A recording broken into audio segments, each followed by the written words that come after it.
Bismillahirrahmanirrahim. Yang kami muliakan beliau Ibu Ketua MTKI,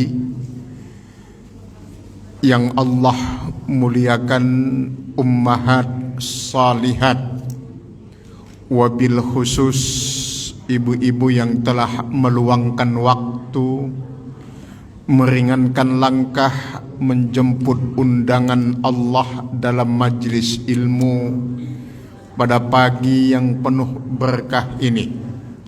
Beriring doa dan harapan semoga ummahat senantiasa dalam lindungan dan penjagaan Allah.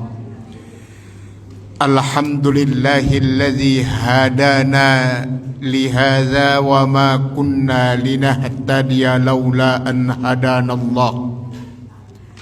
May yahdillah fala mudhillalah wa may yudlil falan tajida lahu waliyyan mursyida. Asyhadu an la ilaha illallah wahdahu la syarikalah, ilahul awwalina wal akhirin, wa ashhadu anna Muhammadan abdullahi wa rasulih, sadiqul wa'dil amin, huwallazi addal amanah wa nasahal ummah wa ballagha risalah wa jahada fi sabilillahi haqqa jihadi hatta tarisul arda wa man biha wa anta khairul warisin. Ummahat uhayyikunna jami'an bitahiyatin islamiyah. Tahiyatul islam hiyas salam. Assalamu alaikum warahmatullahi wabarakatuh.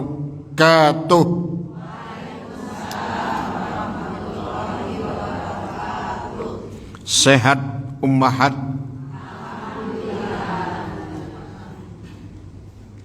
Ketika orang memuji hak milik kita, dengan mudah kita akan menjawab semua hanya titipan. Ketika ada orang memuji mobil kita, mobil ibu bagus, kita jawab titipan. Ketika rumah kita dipuji oleh orang, kita jawab titipan. Semua yang kita miliki ketika dipuji oleh banyak orang, dengan mudah kita menjawab sekedar titipan. Pertanyaannya ummahat untuk semua kita, sama-sama kita jawab. Kenapa Allah menitipkan semua itu kepada kita? Pernahkah kita bertanya tentang itu? Ketika semua orang memuji hak milik kita, kita jawab semua titipan. Tapi pernahkah kita bertanya kenapa Allah menitipkan semua itu kepada kita? Kenapa Allah menitipkan itu? Bukan Allah titipkan kepada yang lain. Dan bagaimana sikap terbaik yang harus kita lakukan terhadap titipan Allah itu? Nah, sebagai muqaddimah kita pagi ini ummahat, ada ilmu baru. Ini dari untaian kata sahabat Nabi yang bernama Ubaidillah, ya, yang bernama Ubaidillah bin Ubaidillah. Beliau mengatakan begini, kenapa semua yang Allah berikan kepada kita disebut titipan? Ada 5 alasan. Semua disebut titipan karena 5 alasan. Pertama, pemilik aslinya Allah. Huwal Malik, pemilik sejatinya hanya Allah.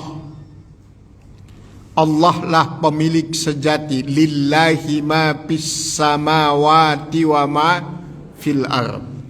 Lillahil masyriqu wal maghrib. Dari timur sampai barat milik Allah, di langit, di bumi, semua milik Allah. Sering kita jadikan sebagai untaian kalimat zikir ketika kita mengatakan la mani alima a'taita wa la mu'tiya lima mana'ta. Tidak ada yang mampu mencegah jika Allah memberi, dan tidak ada yang mampu memberi jika Allah mencegah. Semua kebaikan ada di tangan Allah mutlak. Al-Malik, Al-Malik huwallah maliki yaumiddin. Pemilik segala-galanya adalah Allah. Maka apapun yang ada dalam hidup ini titipan, sebab pemiliknya adalah Allah. Itu yang pertama alasannya. Yang kedua, kenapa disebut titipan? Sebab semua dipertanggungjawabkan.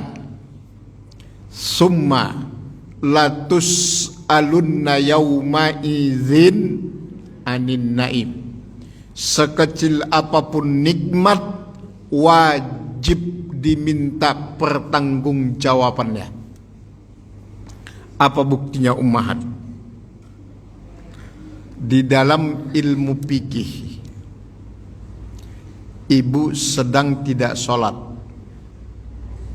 karena datang bulan, itu makruh hukumnya ibu menyisir rambut.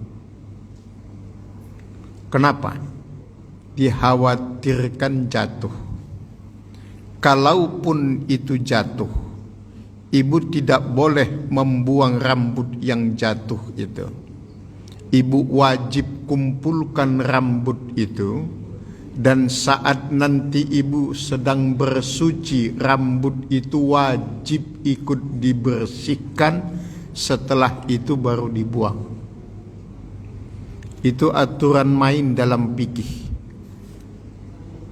Artinya apa? Sekecil apapun nikmat yang Allah karuniakan kepada kita di dunia ini, wajib dipertanggungjawabkan. Gak ada yang tidak dipertanggungjawabkan. Sehelai rambut yang jatuh pun wajib dipertanggungjawabkan ummahat. Yang ketiga, kenapa disebut titipan? Sebab di dalam harta itu ada hak milik orang lain. Di dalam harta yang Allah berikan kepada kita, yang disebut dengan rezeki itu, ada bagian orang lain yang juga Allah titipkan di sana.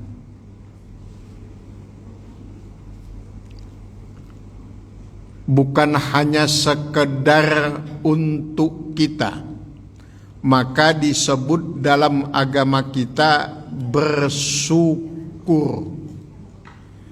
Bersyukur itu bahasa Arab. Bahasa Indonesianya apa, Bu? Terima kasih. Terima kasih itu 2 kata. Terima kasih. Bukan terima habiskan, bukan terima simpan, bukan terima makan sendiri.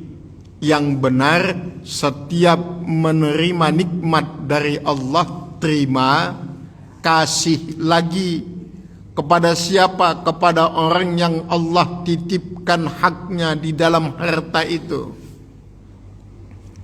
Kok bisa Allah titipkan rezeki orang di dalam harta kita? Karena hakikatnya semua adalah ujian. Ujian, harta itu juga ujian. Ujian dalam bentuk apa? Liyabluwakum ayyukum ahsanu amala. Apa maksudnya harta jadi ujian?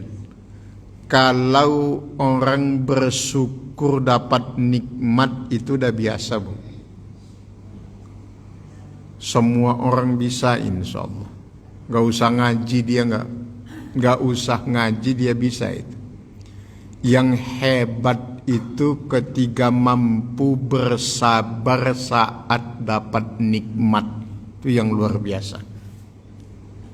Kalau bersyukur ketika dapat nikmat itu biasa. Yang luar biasa ketika sabar saat dapat nikmat. Apa maksudnya sabar ketika dapat nikmat?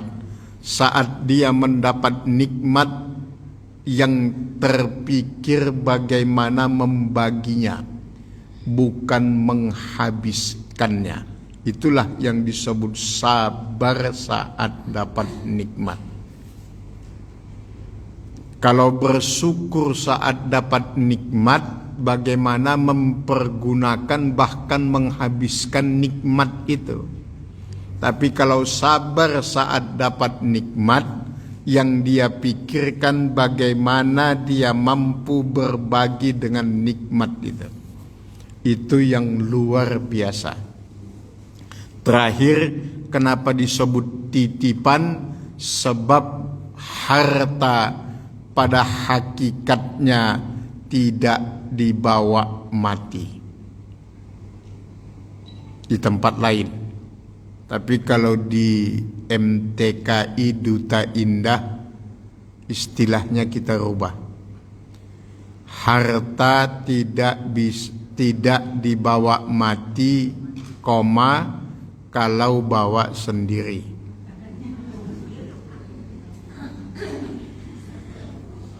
Ternyata harta itu bisa dibawa mati dengan syarat jangan bawa sendiri. Siapa yang bawa? Orang lain suruh bawa. Suruh fakir miskin yang bawa, anak yatim, masjid, pesantren, kaum duafa, suruh mereka ibu yang bawa. Jangan ibu yang bawa. Biarkan mereka yang bawa, kita tunggu di akhirat. Mustahil berkurang, bertambah pasti. Jadi kalau ada yang mengatakan harta nggak dibawa mati, salah. Harta itu bisa dibawa mati dengan syarat jangan bawa sendiri. Kalau bawa sendiri nggak boleh. Tapi kalau disuruh bawa orang lain boleh. Ibu titipkan ke pengajian, titipkan ke masjid, titipkan ke anak yatim, titipkan ke duafa, suruh mereka yang bawa. Jangan ibu yang bawa. Nah, kalau itu boleh. Yang nggak boleh itu nenteng sendiri, itu nggak boleh. Takutnya nanti ditangkap sama KPK. Nah, sekarang intinya ummahat. Semua kan disebut titipan. Bagaimana sikap yang benar pada titipan Allah itu? Kembalikan ke asal katanya, titip. Aslinya kan titip, dapat imbuhan an, titipan. Aslinya titip, 5 huruf, T-I-T-I-P. T itu tega, I itu ikhlas, T yang kedua tawakal, I yang kedua ikhtiar, P-nya percaya, titip. Sikap pertama terhadap titipan Allah itu adalah tega. Kalau enggak tega, rusak titipan Allah. Tadi subuh azan berkumandang, ibu ngelihat anak, ngelihat cucunya nyenyak amat tidurnya. Enggak tega membangunkan sholat subuh. Rusak titipan Allah. Akhirnya bangun tengah 8. Enggak sholat subuh. Karena enggak tega. Jadi sikap pertama terhadap titipan Allah, tega. Tadinya udah mau berangkat ngaji, ngelihat bajunya, aduh sayang banget mau pakai baju, kotor lagi, nyuci lagi, aduh nyetrika lagi, ngelondri lagi. Jadi ngaji gara-gara gak tega ngelihat bajunya mau dilondri lagi. Ada yang begitu tuh. Apapun yang terbaik sikap kita terhadap titipan Allah wajib tega. Kalau enggak, rusak titipan Allah gitu. Baru I-nya ikhlas. Bagaimana sikap terbaik? Ya ikhlas terhadap titipan Allah. Apa ikhlas itu, Bu?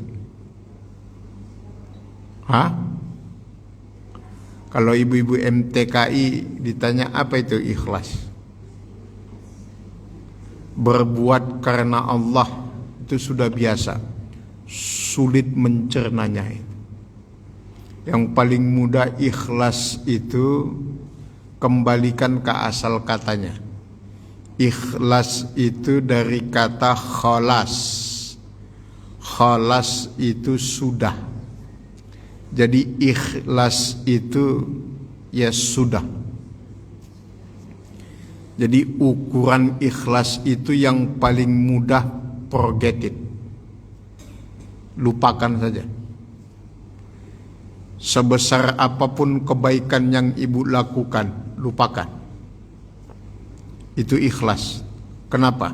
Belum tentu Allah terima. Nggak usah diomongkan, nggak usah dibincangkan, apalagi dijadikan status. Itu nggak ikhlas namanya. Ikhlas dalam melakukan apapun itu seperti maaf seperti buang kotoran. Ibu habis makan mahal, habis 2,5 juta, sakit perut, mau ke kamar mandi, ibu mau tahan-tahan itu, sayang. Jangan, mahal tadi bayarnya 2,5 juta. Buang-buang aja, Bu, kotoran itu. Jangan mentang-mentang tadi habis bayar 2,5 juta, ditahan-tahan, buang-buang aja. Namanya kotoran gak usah diingat-ingat gitu. Begitulah melakukan kebaikan, forget it, lupakan saja. Selesai mengerjakan kebaikan, lupakan. Intinya ikhlas itu kan 2 kata kuncinya, sama-sama selalu kita ingat. Kalau melakukan kebaikan, cepat lupakan. Tapi kalau melakukan kesalahan, jangan cepat lupa. Itu saja ikhlas itu. Kalau kebaikan, lupakan. Kalau kesalahan, jangan lupakan. Ingat-ingat biar nggak keulang lagi. Ini kadang-kadang suka kebalik, giliran kebaikan baru masukin kotak amal pengajian 5.000, sebulan ke depan ingat dia. Di kampung saya yang begitu tuh. Tapi giliran kesalahan nggak, laupanya cepat amat. Nah, kita di MTKI jangan. Rumusnya itu saja, kalau kebaikan cepat lupakan, kalau dosa jangan cepat lupakan. Itu ikhlas. Baru T-nya yang kedua itu tawakal. Tawakal kepada Allah. Tawakal itu nggak sama dengan konsep nerimo. Nerimo itu orang Jawa. Nerimo itu pasrah. Kalau tawakal bukan pasrah. Tawakal itu setelah berusaha baru pasrah. Jadi ada usahanya. Fa iza azamta fatawakkal 'alallah. Baru I-nya itu ikhtiar. Ikhtiar itu usaha. Baru P-nya itu percaya. Itu namanya titip. Semua adalah titipan, maka bersikap yang baiklah terhadap titipan Allah. Wah, muqaddimahnya aja udah habis. Baik ummahat yang Allah muliakan, itu sekedar tambahan saja. Biar enggak bosan materinya. Ntar kalau belajar fikih terus ibu bosan lagi. Sekarang kita masuk pada pelajaran fikih. Sedikit kita lanjutkan materi fikih. Sekarang kita masuk kepada mandi yang sunnah. Halaman 37. Bulan yang lalu sudah tentang mandi yang wajib, sunnah mandi, fardu mandi. Sekarang kita masuk kepada mandi sunnah. Maksudnya hal-hal yang disunnahkan untuk mandi. Pertama, mandi pada hari Jumat disunnahkan bagi orang yang bermaksud akan mengerjakan sholat Jumat. Ini khusus bagi kaum laki-laki. Karena yang wajib untuk melaksanakan sholat Jumat itu adalah kaum bapak. Ibu-ibu tidak diwajibkan untuk melaksanakan sholat Jumat. Ada pertanyaan unik, Bu. Sholat Jumat, sholat zuhur itu kan waktunya sama. Tapi kenapa sholat Jumat suaranya dijaharkan, sementara sholat zuhur itu disirkan? Padahal waktunya sama-sama di waktu siang. Kenapa tuh?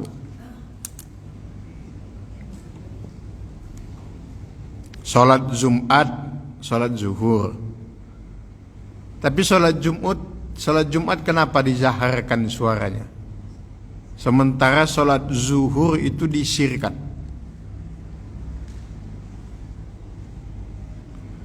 Jawabannya, ayat perintah diwajibkannya kedua sholat itu berbeda. Kalau ayat yang memerintahkan wajibnya sholat zuhur itu turunnya di Mekah. Kalau wajibnya sholat Jumat itu turunnya di Madinah. Kondisi umat Islam ketika di Mekah, khususnya pada saat turunnya perintah sholat 5 waktu, itu masih sembunyi-sembunyi, Bu. Kalau ketahuan ada yang sholat, digebukin itu di Mekah. Makanya sholat zuhur, sholat asar itu sir. Karena perintah diwajibkannya sholat itu turunnya di Mekah. Maka disebut dengan surat Makkiyah. Surat Makkiyah itu sebenarnya tepatnya bukan surat yang turun di Mekah, tapi surat yang turun sebelum hijrah maksudnya. Makanya disebut dengan surat Makkiyah. Tapi kalau sholat Jumat itu perintah wajibnya turun itu setelah hijrah ke Madinah. Iza nudiya lis-salati min yaumil jumu'ah fas'au ila zikrillahi wa zarul bai'. Maka dia dizaharkan karena kondisi di Madinah sudah aman. Umat Islam itu sudah bebas beribadah di Madinah. Makanya dizaharkan. Itu sekedar tambahan. Jadi sunnah bagi orang yang mau sholat Jumat untuk mandi. Kemudian yang kedua, mandi pada hari raya Idul Fitri dan hari raya Kurban. Ada Idul Adha, ada Idul Kurban. Ibu harus tahu kenapa disebut Idul Adha, kenapa disebut Idul Kurban. Idul Adha itu diambil dari kata duha, waktu pagi, maka disebut Idul Adha. Ada juga yang mengambil dari kata uduhiyah, pengorbanan. Kurban di situ bukan korban, tetapi kurban dari kalimat qaribun, artinya dekat. Hari raya kurban maksudnya hari raya yang di dalamnya ada penyembelihan hewan untuk mendekatkan diri kepada Allah. Maka disebut lebaran atau hari raya kurban namanya. Kurban itu artinya dekat, tapi di Indonesia kan menjadi korban. Boleh korban pakai kambing, boleh pakai sapi, yang nggak boleh pakai perasaan, nggak boleh. Itu namanya korban perasaan.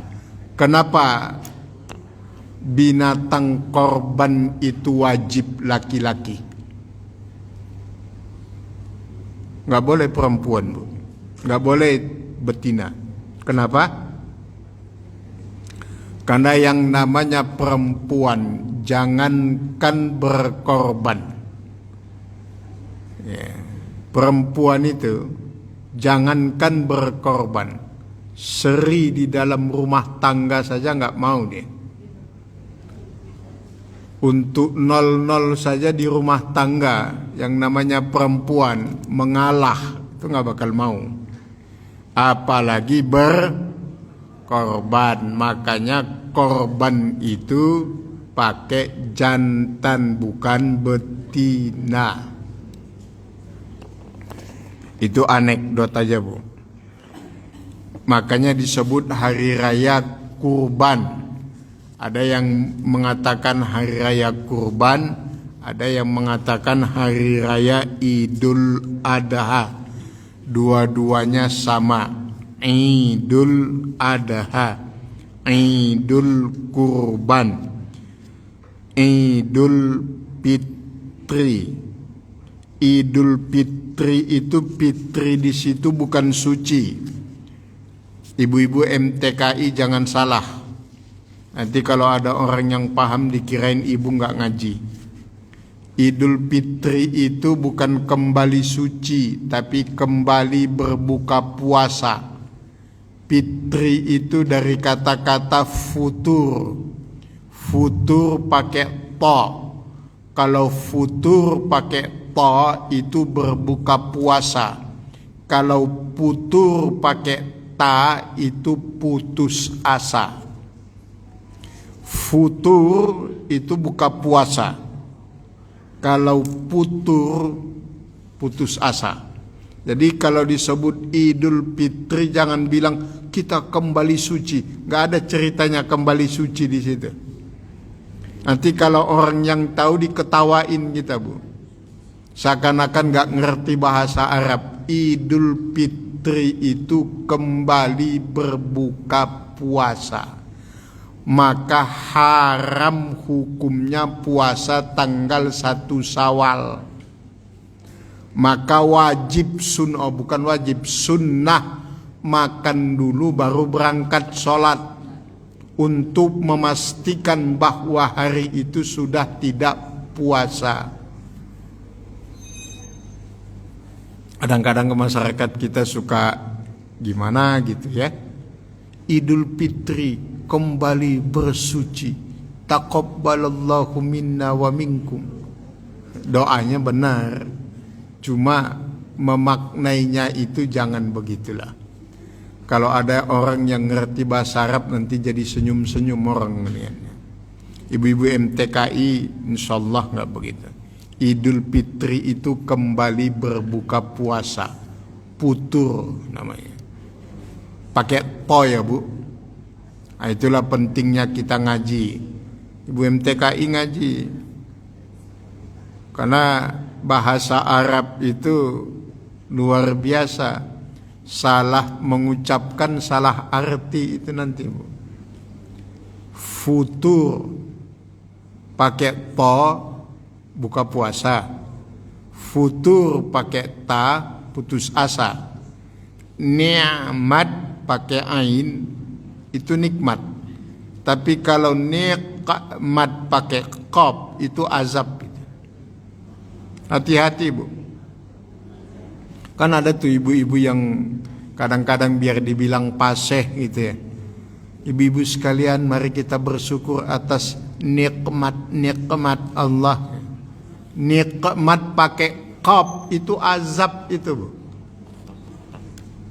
Itulah pentingnya belajar makharijul huruf.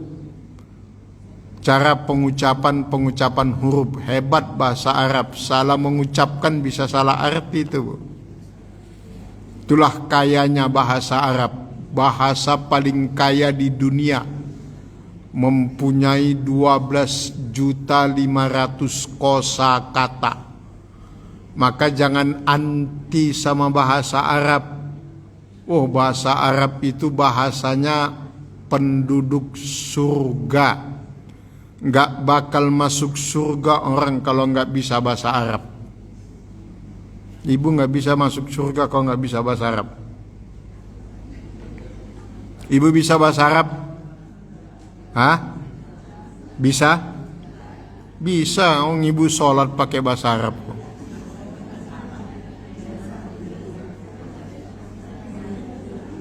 Kata siapa ibu nggak bisa bahasa Arab?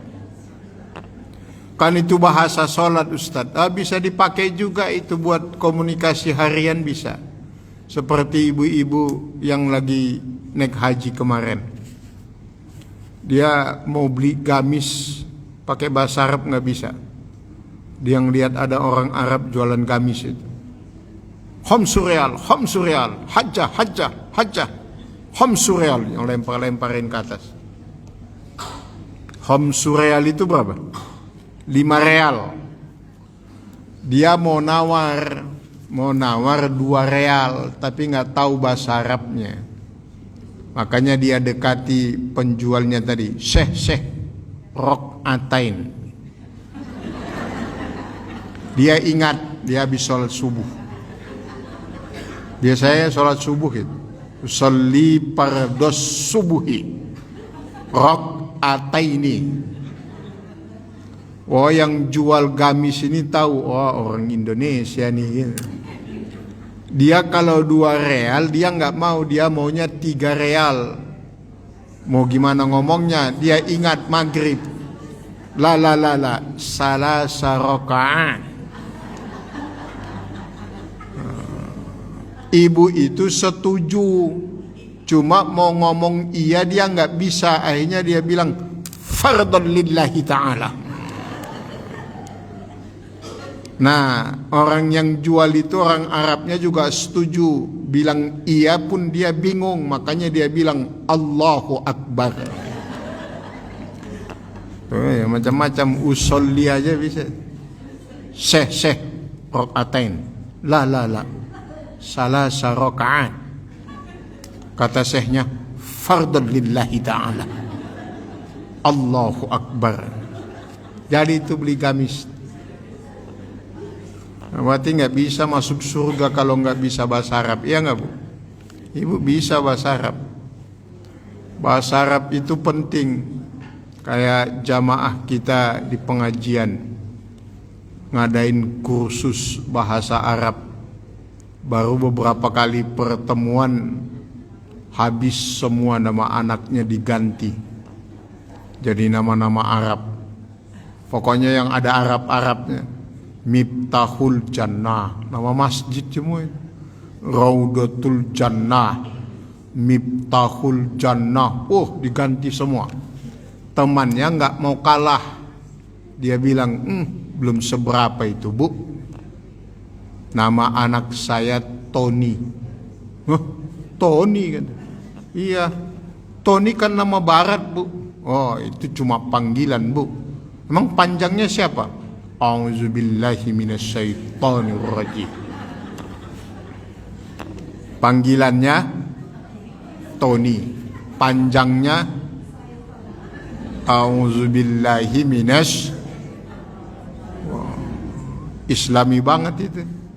Daripada sekedar Miftahul Jannah, lah dia nama anaknya A'udzubillahi minasyaitonirrajim. Panggilannya Tony.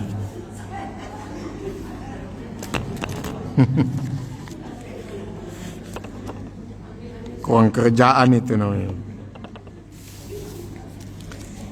Jadi mandi bagi yang akan melaksanakan sholat Idul Fitri dan Idul Adha. Kemudian mandi orang gila.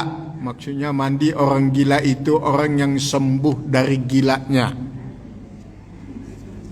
Ada orang yang hilang gilanya kemudian diwajibkan mandi, disunnahkan. Kemudian mandi ketika akan haji atau umrah, sunnah. Kemudian yang kelima, mandi sehabis memandikan mayat, sudah kita bahas waktu yang lalu. Dan yang keenam, mandinya seorang mu'allaf. Hati-hati ya bu, ada dua kata yang mirip-mirip ya. Ada mu'allaf, ada mukallaf, pakai K. Ada K, mukallaf, ada mu'allaf, itu beda. Kalau mu'allaf itu baru masuk Islam. Kalau mukallaf pakai K, itu semua kita yang sudah dewasa dibebani syariat Islam, namanya mukallaf namanya. Bukan mu'allaf tapi mukallaf. Kalau mu'allaf itu yang baru masuk Islam. Mu'allaf itu maksudnya yang dilembutkan hatinya, ditaklukkan. Ya. Makanya disebut dengan wal mu'allafati qulubihim. Dan mereka juga berhak mendapatkan zakat. Kalau ibu mau bayar zakat, boleh diberikan kepada orang-orang yang baru masuk Islam. Baru masuk Islam, jangan udah 5 tahun masuk Islam masih dianggap mukallaf. Baru masuk Islam itu ya sebulan 2 bulan, ya maksimal setahun lah. Kalau sudah lama bertahun-tahun itu bukan baru masuk Islam lagi. Itu namanya mu'allaf senior itu. Jadi itu sunnah-sunnah untuk mandi ummahat.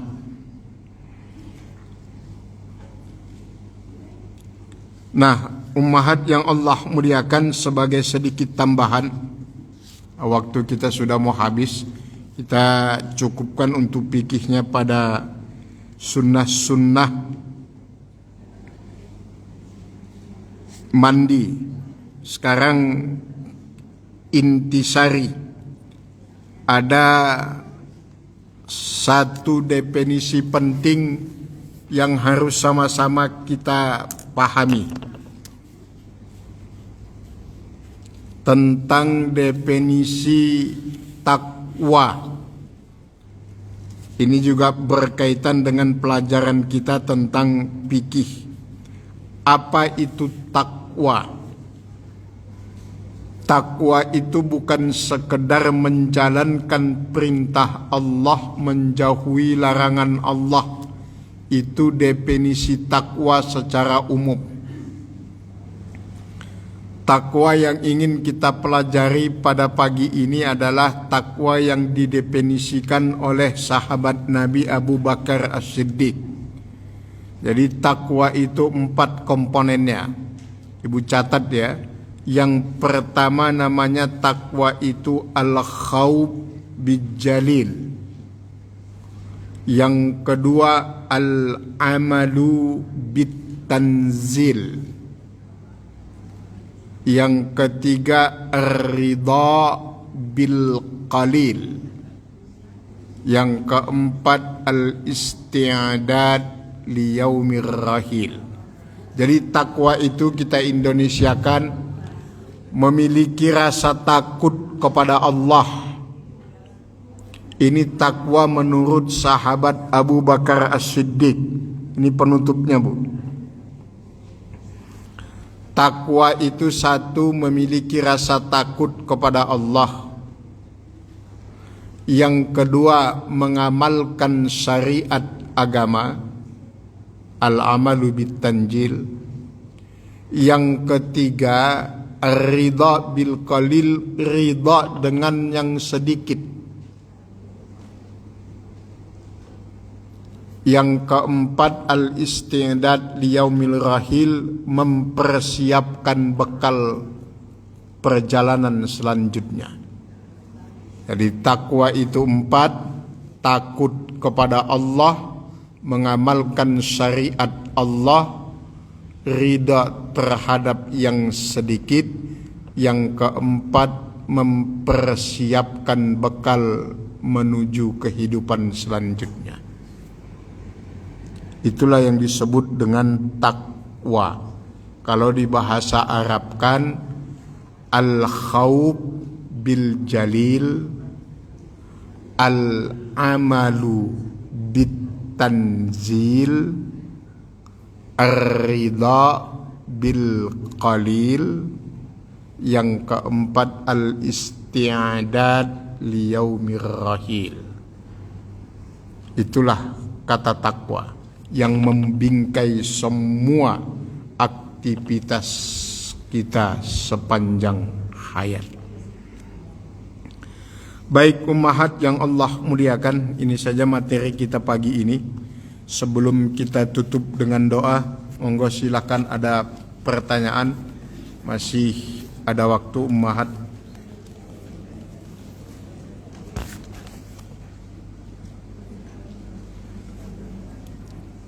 Masih banyak waktunya, kita lanjutkan dengan diskusi.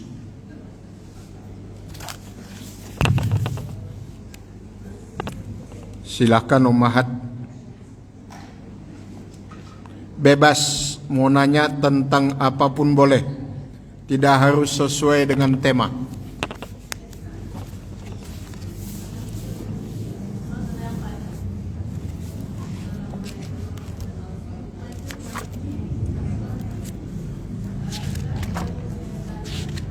Siap, Bu. Assalamualaikum warahmatullahi wabarakatuh. Waalaikumsalam. Yang saya tanyakan, tadi Ustadz bilang zakat itu boleh diberikan kepada yang baru masuk Islam, baru masuk Muslim. Tapi yang masuk Islam itu keadaannya bisa dibilang lebih gimana Ustadz? Apa boleh? Assalamualaikum warahmatullahi wabarakatuh. Waalaikumsalam. Baik ummahat, tentang zakat yang diberikan kepada mu'allab, tentu mu'allab yang masuk dalam kategori tidak mampu ya Bu. Bisa demikian ataupun secara ekonomi dia ada kemampuan, tapi tujuan diberikannya zakat kepada seorang mu'allab itu untuk melembutkan hatinya. Sama seperti daging kurban itu sunnah juga diberikan kepada, boleh diberikan kepada orang kafir, boleh. Daging kurban itu boleh diberikan sebagiannya kepada orang kafir. Kenapa? Sebagai hadiah kepada mereka untuk melembutkan hati mereka. Ketika kita memberikan zakat kepada mu'allaf, tujuannya adalah menguatkan hatinya di dalam Islam, seakan-akan dia tidak sendiri di dalam Islam.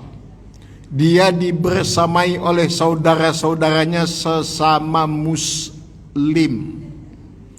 Maka itulah salah satu hikmah kenapa Nabi mensyariatkan saling memberi hadiahlah di antara kamu, maka kamu akan saling berkasih sayang. Tahaddu tahabbu. Saling memberi hadiahlah, maka kamu akan saling mencintai. Ibu praktekkan tuh sama orang Arab, orang-orang keturunan Arab. Itu kalau ibu minta duitnya, sulitnya minta ampun tuh. Tapi kalau ibu minta hadiah, dia memberi barang, oh itu cepat tuh. Karena mereka mempunyai kebiasaan adat istiadat saling memberi hadiah memang. Itu sunnah Nabi. Tapi kalau duitnya ibu minta sampai kapanpun, wah, kalau keluar-keluar. Tapi kalau ibu minta barang, pemawan cincin apa, mereka senang saling memberi hadiah. Gitu. Karena memang itu bagian dari sunnah Rasulullah. Saling memberi hadiahlah kamu, maka kamu akan saling mencintai. Karena salah satu hikmah dari saling memberi hadiah itu adalah munculnya perasaan saling mengasihi dan mencintai antar sesama. Termasuk tadi kenapa zakat diberikan kepada seorang mu'allaf, bukan karena ketidakmampuannya saja, tetapi untuk menguatkan hatinya bahwa dia tidak sendiri dikala dia telah memeluk agama Islam. Karena pada kebiasaannya kalau ada mu'allaf itu kan selalu disingkirkan, selalu dikesampingkan oleh keluarganya, bahkan dimusuhi. Bahkan ada yang diancam dan sebagainya ummahat. Silakan yang lain ummahat. Assalamualaikum warahmatullahi wabarakatuh. Waalaikumsalam. Dikatakan dalam surat Al-Maidah kalau nggak salah, janganlah engkau jadikan sahabat orang-orang kafir. Nah, seandainya kita dalam berteman banyak dengan misalnya dengan non muslim itu baik sama kita dan ya banyak perhatian sama kita, saling tolong menolong sama kita, itu kira-kira yang kita terima itu halal nggak ya Ustaz? Mohon penjelasannya, terima kasih. Bu, di dalam Quran surat Al-Maidah itu Allah memakai kata aulia ya. Mohon digarisbawahi, kata aulia itu artinya sahabat karib, akrab. Maksudnya itu mudahnya begini, jangan kita itu lebih akrab kepada yang beda agama daripada terhadap sesama yang satu agama. Maksudnya gimana Ustaz? Gini aja lah, kita bicara realitas kenyataan. Ibu pernah nggak ngelihat di masyarakat kita sesama muslim udah kayak Tom and Jerry, tapi kalau sama non muslim akrab amat? Banyak kan yang begitu. Itu maksud ayatnya itu, Bu. Akrab amat itu maaf, saya tembak langsung ya, Bu. Teman-teman yang dalam tanda kutip disebut dengan salapi Itu kalau sesama saudaranya kaum muslim udah kayak Tom and Jerry. Tapi kadang-kadang sesama yang non muslim bisa akrab aja, itu banyak yang begitu itu. Kadang-kadang heran kita, umat Islam ini sesama umat Islam ribut aja. Giliran dengan yang lain damai. Nah itu yang begitu, itu yang dimaksud itu. Itu kebalik-balik itu namanya yang begitu itu. Itu yang dimaksud oleh ayat itu. Jangan kau jadikan orang kafir itu sebagai teman akrabmu. Aulia maksudnya. Kalau berteman sekedarnya silahkan. Kita ini makhluk sosial, al-insanu madaniyun bit-tabi'i. Kita nggak bisa hidup sendiri. Dengan siapa aja kita boleh berteman, beda agama. Rasulullah berteman dengan yang beda agama, orang Yahudi. Mertuanya Rasulullah itu salah satunya orang Yahudi itu. Nggak ada masalah kita berteman dengan Hindu, Buddha, Konghucu, apapun silahkan. Tapi ingat, jangan sampai kita diwarnai. Ya kalau bisa harus kita yang mewarnai. Pokoknya kalau sudah urusan agama jangan dicampur adukan. Kayak ustadz sama pendeta kan bisa berteman juga. Ustadz sama pendeta mau ke satu tempat, nunggu bis di halte. Begitu bisnya datang, ustadznya masuk, bismillah, kan gitu. Kata pendetanya, bukan Pak Ustadz, ini bis kota gitu. Lagi di bis tiba-tiba hujan, geluduk, duar, loncat pendetanya, dia bilang haleluya. Kata ustadznya bukan. Apa kata dia? Haleluya, bukan, tapi halilintar. Berteman dengan siapapun itu boleh, tapi jangan dijadikan sebagai teman akrab yang bahkan sampai mengalahkan orang-orang beriman. Apalagi itu sudah menyangkut masalah keimanan. Gak ada tawar-menawar, lakum dinukum waliyadin. Silahkan berteman dengan, gak ada masalah, bebas. Itu maksud ayat di dalam Quran surat Al-Maidah itu ya Bu. Yang lain silakan Bu. Apanya? Selama ibu tahu, kan di situ ada perintah di Al-Maidah, ta'amuhum hillul lahum wa ta'amuhum hillul lakum. Makanan kamu halal bagi mereka, makanan mereka halal bagimu, selama kita pastikan itu tidak terpapar najis. Tapi kalau kita tahu dengan jelas itu terpapar oleh najis tapi masih dikonsumsi juga, ya itu nyari masalah namanya. Jadi boleh, silahkan, gak ada masalah. Selama kita pastikan itu tidak terpapar dengan najis. Tapi kalau udah kena najis jangan dimakan lagi Bu. Itu ayat itu. Haram itu hukumnya. Bagi mereka mungkin gak haram, tapi bagi kita haram. Makanan itu sensitif di dalam Islam. Yang lain silakan, satu lagi. Assalamualaikum warahmatullahi wabarakatuh. Assalamualaikum warahmatullahi wabarakatuh. Mohon izin saya bertanya Pak Ustadz. Ya Bu. Terkait dengan tadi ikhlas terhadap harta titipan Allah. Nah, rasanya kata ikhlas itu mudah untuk diucapkan, tetapi untuk diterapkannya sulit. Pertanyaannya barangkali bagaimana cara kita untuk bisa ikhlas dan apa ciri-ciri orang yang ikhlas. Terima kasih. Masya Allah. Ikhlas dalam Al-Quran itu dua. Ada mukhlisin, ada mukhlasin. Ada mukhlis, ada mukhlas. Apa bedanya? Kalau mukhlis itu ikhlas, tapi dia masih sadar dia ikhlas. Kira-kira begini. Dia nyumbang. Ditanya, dari siapa bu? Hamba Allah. Dia nggak ngasih tahu nama.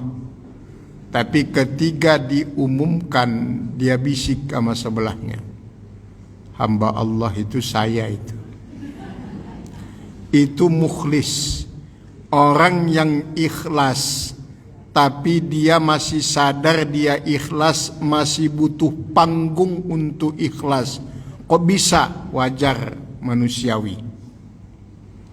Maka ada istilah tahaddus bin nikmah. Wa amma bi ni'mati rabbika. Salah satu tujuan kita disuruh untuk membincangkan nikmat Allah agar dicontoh oleh yang lain. Gak ada masalah itu. Yang kedua mukhlas. Nah kalau mukhlas itu dia sudah gak sadar dia ikhlas. Dia sudah gak ada urusan dengan ikhlas. Dia sudah diikhlaskan oleh Allah. Kalau bahasa gaulnya nothing tulus. Jadi nggak ada beban, biasa saja, lepas saja. Apa ciri-ciri ikhlas itu? Tadi itu bu, kalau melakukan kebaikan, dia cepat lupa. Kalau melakukan kesalahan, dia lama lupanya. Itu aja cirinya itu. Pokoknya sekecil apapun dosa, jangan cepat melupakannya. Tapi sebesar apapun kebaikan, lupakanlah. Kenapa harus dilupakan? Karena belum tentu Allah menerima. Kalau dosa, kenapa kita nggak lupa? Karena sudah pasti dicatat oleh Allah. Ala kulli hal ummahat yang Allah muliakan, orang-orang yang berjiwa ikhlas itu seperti syairnya Abu Nawas lah kira-kira. Ilahilas tulil firdausi ahla wala aqwa alan naril jahim.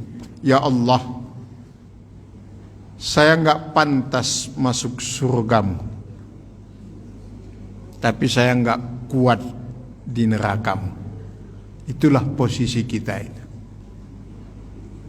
Ya, kepedean juga enggak, putus asa juga enggak. Ya Allah, saya tidak pantas masuk surgamu, tapi juga saya enggak kuat di itu. Kalau bahasa kita kira-kira sak karep-karepmu apa. Tetapi itu bahasa tauhid itu. Menyerahkan sepenuhnya kepada Allah. Ya, kalau bahasa Jawanya monggo kersone Gusti Allah maun. Mau dimasukin neraka monggo, mau dimasukin surga monggo, yang penting kersone Allah. Ya terserah Gusti Allah kalau kata-kata orang-orang tua dulu. Ya terserah bagaimana Allah, kita pasrahkan kepada Allah. Makanya Abu Bakar kan mengatakan, Abu Bakar As-Siddiq, orang yang beribadah kepada Allah itu ada 3 macam. Ada yang beribadah kepada Allah karena menginginkan sesuatu. Ada yang beribadah karena takut sesuatu. Yang ketiga, ada yang beribadah karena cinta kepada Allah.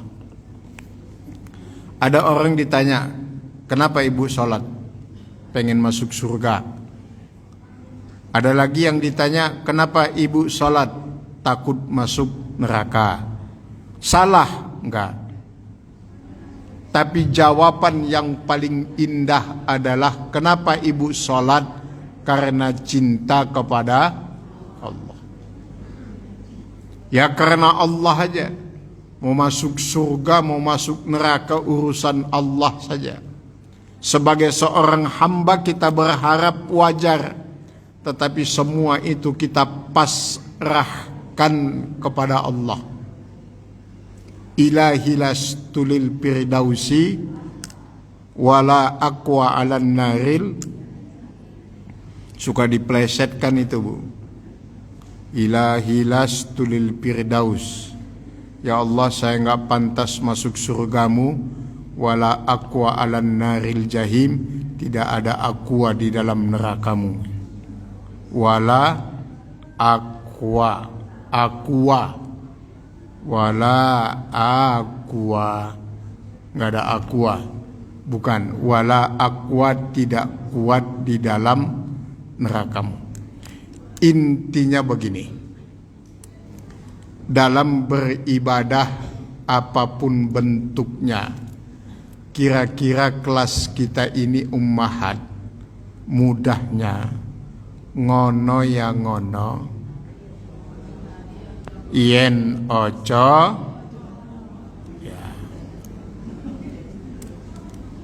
ya kan?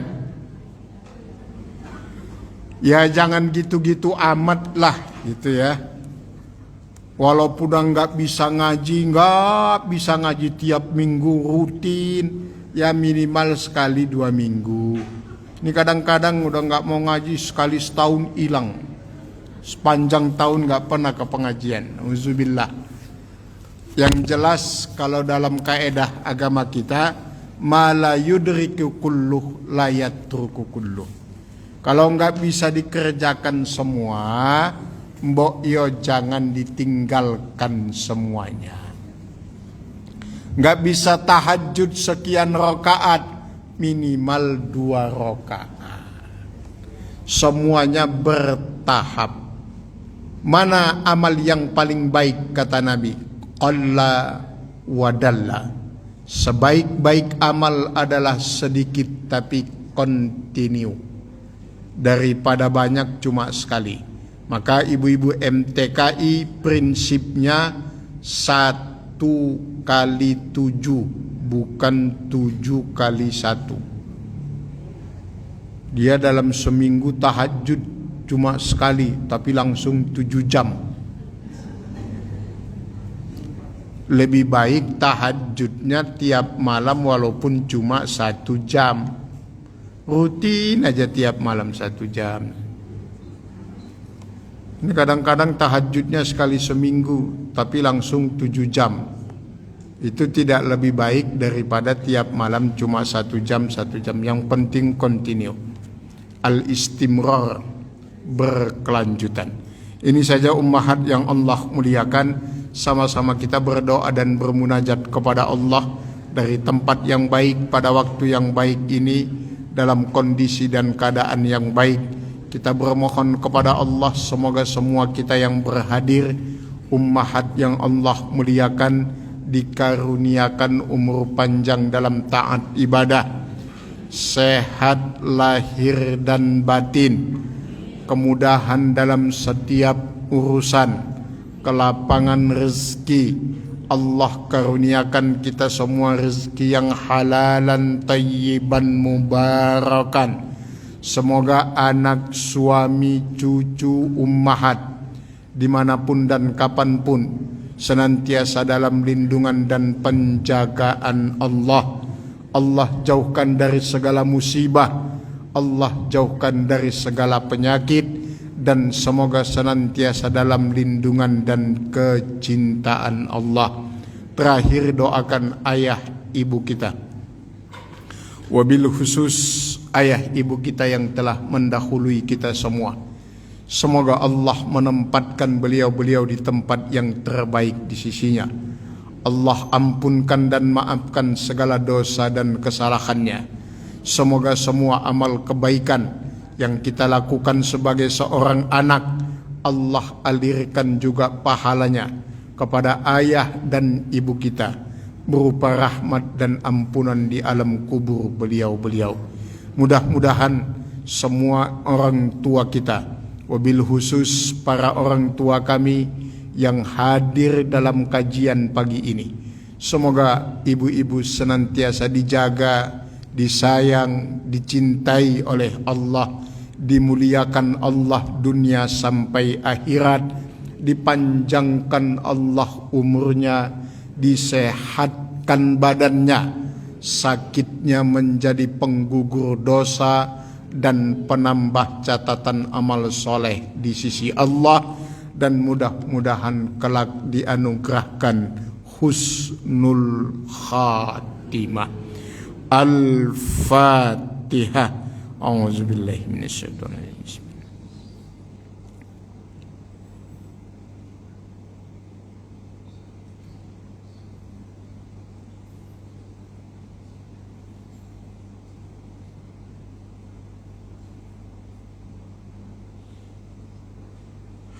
Hadanallah wa iyyakunna ajmain. Kita tutup dengan kafaratul majlis. Subhanakallahumma wa bihamdika asyhadu an la ilaha illa anta astaghfiruka wa atubu ilaik. Assalamualaikum warahmatullahi wabarakatuh. Terima kasih kepada Bapak Ustadz yang telah memberikan ilmunya. Semoga bermanfaat dan kita semuanya bisa mengamalkannya. Oh ya, makasih ya Umi. Terima kasih. Kami tutup dengan Assalamualaikum warahmatullahi wabarakatuh.